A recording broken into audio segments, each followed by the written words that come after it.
the Director of Grad Programs, get to talk about policies. So these are the things you need to know to be successful in the policy world. All right, we'll give everyone a second to find it. And bye to our current students who are heading out at this point. They don't want to hear policies, I understand.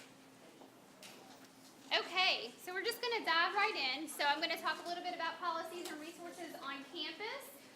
And then I'm going to turn it over to our coordinator of admissions, Lane. She's going to give a brief overview of online resources and technology at NKU. Because our student system, those of you that have registered, is much different probably than what you were used to at the undergrad level. So we want to make sure that you can manage it properly. All right. So we're going to start at the front, admissions policies. So you've all been admitted, I hope, at this point. You've all been admitted. So in your admission letter, it would have said, congratulations, you're fully admitted, you're provisionally admitted, or you're conditionally admitted.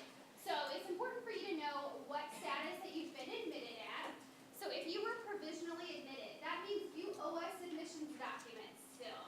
So you may still owe us your final undergraduate transcript showing us that you indeed did get a bachelor's degree. You may owe, it could be anything, GRE scores. You have until October 1 to get those documents to us.